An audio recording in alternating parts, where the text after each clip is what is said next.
నమస్తే. తెలంగాణ రాష్ట్రంలో జనసేన పార్టీ నూతన కార్యాలయం ప్రారంభించింది. సో జనసేన పార్టీ కార్యాలయం ప్రారంభించిన వెంటనే ఇటు జనసేనపై పెద్ద ఎత్తున విమర్శలు వస్తున్నాయి. పక్క రాష్ట్రానికి సంబంధించిన ఒక అతను మా తెలంగాణ రాష్ట్రంలో పార్టీ పెట్టడం ఏంటి, ఇక్కడ పార్టీ నడిపేయడం ఏంటి, ఇక్కడ ఈ తెలంగాణ మీ అయ్య జాగిరి అనడం ఏంటి అని చెప్పేసి పెద్ద ఎత్తున విమర్శలు వస్తున్నాయి. సో ఇదే అంశం మీద మనతో మాట్లాడడానికి జనసేన పార్టీ నాయకులు తల్లూరి వెంకట కౌశిక్ గారు ఉన్నారు. బ్రదర్, జనసేన పార్టీ కార్యాలయం ప్రారంభమైంది, పెద్ద ఎత్తున మీ నాయకుడిపై విమర్శలు వస్తున్నాయి, ఏం చెప్తారు ఈ అంశానికి సంబంధించి? తెలంగాణ రాజకీయాల్లో సరే, మీరు పార్టీ ఆఫీస్ నూతనంగా ప్రారంభమైంది అంటున్నారు. ఆల్రెడీ ఇంతకు ముందు ఉంది. ఆ కార్యాలయాన్ని మళ్ళీ పెద్దగా హంగు ఆర్భాటంతో ఓపెన్ చేసినాం. నేను ఏం చెప్తున్నా అంటే, తెలంగాణ రాజకీయాల పట్ల, తెలంగాణ ప్రజల పట్ల అత్యంతమైన నమ్మకం, అత్యంతమైన విశ్వాసం, వాళ్ళ మీద ప్రేమ, వాళ్ళ మీద నిబద్ధత, నిజాయితీ ఉంది మాకు రాజకీయాలు. అందుకే తెలంగాణ ప్రజల దగ్గరకు వస్తున్నాం. ఎందుకు అని మీరు అడగొచ్చు.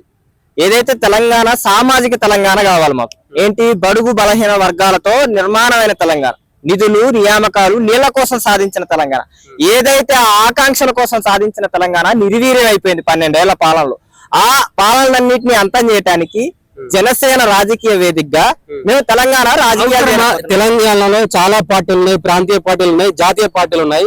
పక్క రాష్ట్రానికి సంబంధించిన ఒక వ్యక్తి పార్టీ అంటే తెలంగాణలోనే పుట్టింది పార్టీ, కానీ పక్క రాష్ట్రం నడిపించి అధ్యక్షుడు పక్క రాష్ట్రంలో ఉన్న వ్యక్తి నడిపించే పార్టీ మాకెందుకని తెలంగాణ ప్రజలు అంటున్నారు, తెలంగాణలో ఉన్న నాయకులు కూడా అంటున్నారు.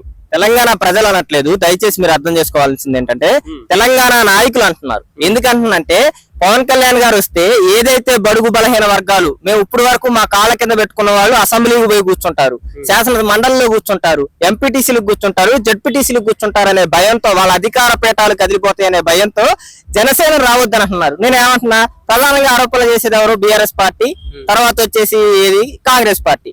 నేను ఏం మాట్లాడుతున్నా అంటే, రాజకీయ నాయకులు తెలంగాణలో వాళ్ళ అస్తిత్వాన్ని కోల్పోయిన ప్రతిసారి రాజకీయ నాయకులకి ప్రాంతీయ విద్వేషం అనేది గుర్తుకొస్తుంది. నేను అడుగుతున్నా, నిజమైన కొన్ని క్వశ్చన్లు అడుగుతున్నా, తెలంగాణ వాదులను అడుగుతున్నా, లేకపోతే బీఆర్ఎస్ కాంగ్రెస్ పార్టీని అడుగుతున్నా. ఇక్కడ నుంచి స్ట్రైట్ క్వశ్చన్స్ అడుగుతున్నా. 10 ఏళ్ల పరిపాలనలో బీఆర్ఎస్ పార్టీ ఉద్యమకారులకు ఏం చేసింది? 1200 మంది ఉద్యమకారులు 600 మందికి తగ్గించింది ఎవరు? గద్దర్ ఆహ్వానించింది ఎవరు? నేను ఇంకొక అంశం కూడా అడుగుతున్నా. తెలంగాణ రాజకీయాల్లో, తెలంగాణ నేలలో ఏముంటది? విప్లవం ఉంటది, స్వభావం. కేసీఆర్ గారు వచ్చిన తర్వాత ఏదైతే ధర్నాలతో, తర్వాత ఏదైతే ఉద్యమాలతో మారుమోగిన పార్టీ ధర్నా చౌక్ ఎందుకు ఎత్తేసిండు? అంటే ఈ నేలలో ప్రశ్న చూడకూడదా? నేను అడుగుతున్నా.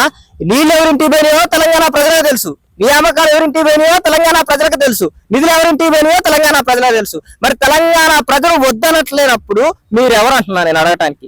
కాంగ్రెస్ బీఆర్ఎస్ పార్టీకి దీని మీద సమాధానం చెప్పే నైతిక హక్కు ఉందా?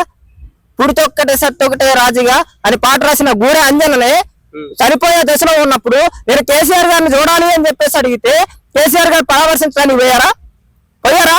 తెలంగాణ కోసం పోరాటం చేసిన వ్యక్తి, పాటలు రాసిన వ్యక్తి పోయారా? ఇదే పాడి కౌశిక్ రెడ్డి ఎవరండి? తెలంగాణ ఉద్యమకారుల మీద రాళ్ళు ఇచ్చిన వ్యక్తి. ఎందుకు పదవులు ఇచ్చిండండి? శంకరమ్మకి ఎందుకు పదవులు లేదు? గన్మెన్లు పిలిచి ఇంకా రేపు ఎమ్మెల్సీ రాబోతుందని అంగు ఆర్భాటాలు చేసి అవమానించింది ఎవరండి? వీళ్ళు కాదా? సాధించిన తెలంగాణకి నేను బాపుని అంటుండవు. 21 మంది ఇంటర్ విద్యార్థులను చంపింది ఎవరండి?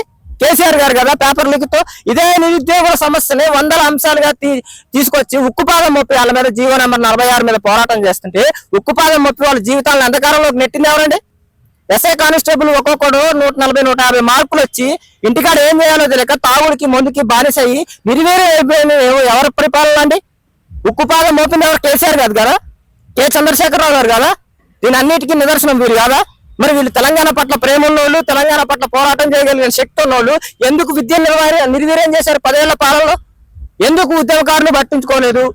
ఎందుకు వాళ్ళకి నేను ఏమన్నంటే, మీరు అనొచ్చు భక్తు రాజకీయ పార్టీ అని. కార్పొరేషన్ చైర్మన్లకు కూడా పనికిరారా? పాడి కౌశిక్ రెడ్డి కంటే తక్కువ మిగిలిన వాళ్ళు పోరాటం చేసిన వాళ్ళు? తుమ్మల నాగేశ్వరరావు ఎవరండి? గెలిచిన వాడికి పదవి ఇచ్చారా? ఓడిపోయిన తీసుకొచ్చి ఎమ్మెల్సీ చేసి పదవి ఇచ్చారు.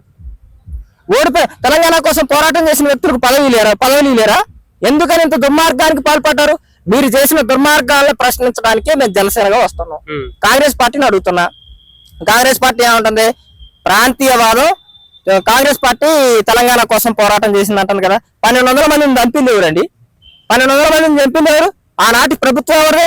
50 ఏళ్ల సుదీర్ఘ పరిపాలనలో 69 నుంచి దాదాపు 30-40 ఏళ్ల ఉద్యమం జరిగితే ఆ ఉద్యమానికి సంబంధించిన రాష్ట్రంలో అధికారంలో ఉండేవారు కాంగ్రెస్ పార్టీ కదా. 1200 మందిని చంపారు.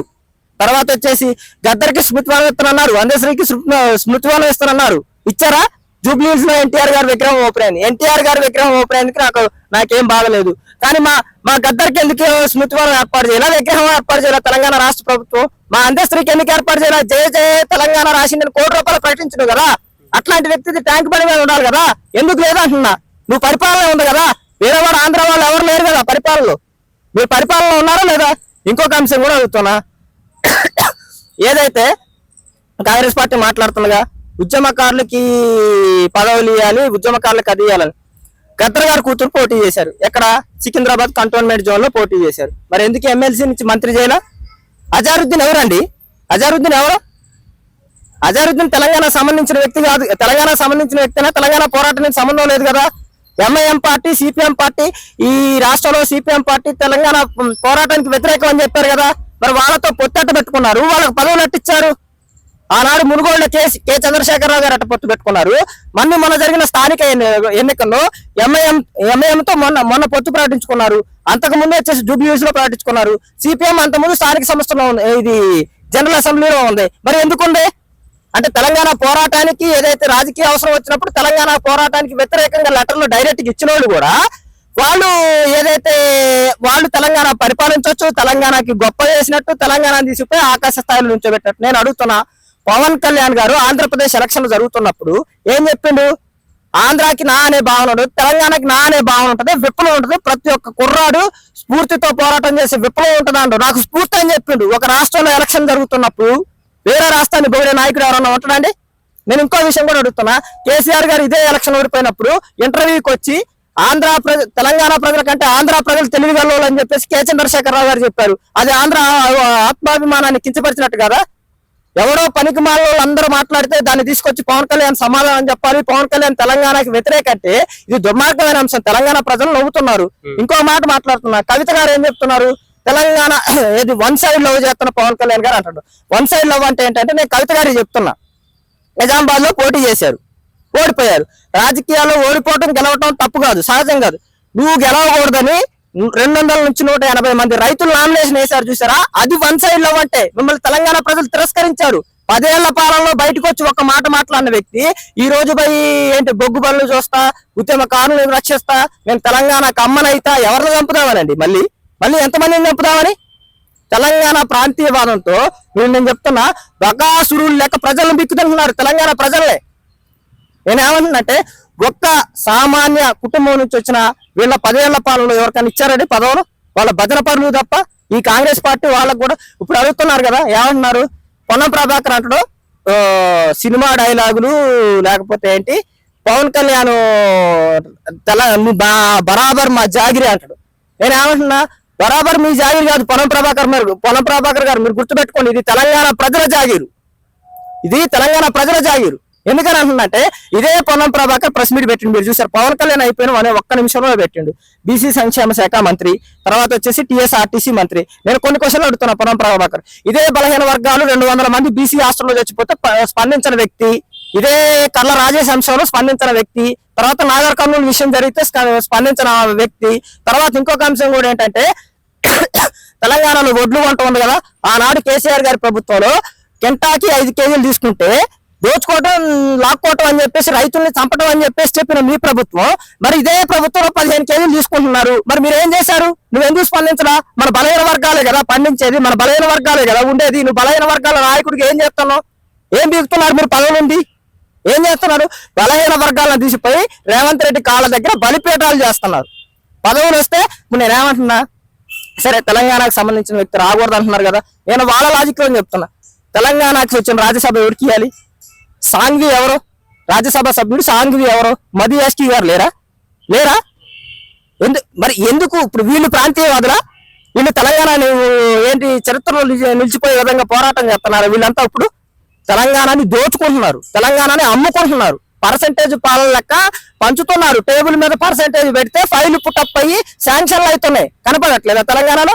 ఈ రోజు వరకు తెలంగాణ గురుకుల పాఠశాలలో, స్కూళ్ళలో కనీసం పట్టించుకొని ముఖ్యమంత్రి, విద్యాశాఖ మంత్రి రివ్యూ చేయడం, 100 మంది విద్యార్థులు చచ్చిపోతే కనీసం వచ్చి పరామర్శించడం, వడ్డీ భగీరథ కేసు వచ్చేసరికి మాత్రం వచ్చి కూర్చుంటడం, మాట్లాడుతూ రాష్ట్ర స్థాయి నేషనల్ స్థాయి ఇష్యూలు చేస్తారు. ఎందుకు ప్రజల పట్ల ప్రేమ లేదంటున్నా. ఇదే నిరుద్యోగుల అంశంలో జీవో 46 తీసుకొస్తే రేవంత్ రెడ్డి ఏది నిరుద్యోగుల గొంతు నులిమి చంపుతున్న కేసీఆర్ గారు అని చెప్పాడు. మరి రేవంత్ రెడ్డి గారు వచ్చిన తర్వాత ఈ జీవో నెంబర్ 29 తీసుకొచ్చి షార్ట్ ఫాల్ విధానం తీసుకొచ్చి ఏదైతే బలహీన వర్గాలకు సంబంధించిన right to equality, right to opportunity అనే 2 అంశాలని రాజ్యాంగ విరుద్ధంగా ప్రవేశపెట్టాడు. మరి దాని మీద ఎవరు మాట్లాడే బలహీన వర్గాలకు సంబంధించినాడు? ఎందుకు మాట్లాడలేదు అంటున్నా.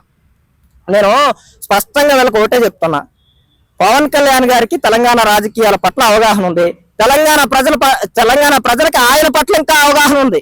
ఆయన ఏం చేస్తారు, ప్రజలకు ఏం చేస్తారు. అవగాహన గురించి పక్కన పెడితే పవన్ కళ్యాణ్ కుల మత విద్వేషాలను రెచ్చగొడుతున్నాడు, ప్రాంతీయ విద్వేషాలను రెచ్చగొడుతున్నాడు అనే అంశం మన రాజకీయాలు క్లియర్ కట్ గా చెప్తున్నారు కదా. నేను చెప్తున్నా, మత విద్వేషాలు అన్నారు కదా. జూబ్లీ ఎలక్షన్ జరిగేటప్పుడు పెద్దంతల్లి గుడి కూర్చుంది ఎవరండి? కాంగ్రెస్ పార్టీ కదా. ఇది కాదా? ఎందుకు జూబ్లీ హిల్స్ లో ఇప్పుడు నేను ఏమంటున్నా, గవర్నమెంట్ భూమిలో సరే గుడి ఉంది, నువ్వు 2 ఏళ్ల పరిపాలన వచ్చినమ్మటి నీకు తెలియలా. ఏది జూబ్లీ హిల్స్ ఎలక్షన్ రాగానే ఓటు అప్పు పర్సెంటేజ్ ఉంది కాబట్టి అప్పుడు గుడి కూలిస్తే అది మత రాజకీయం కాదు.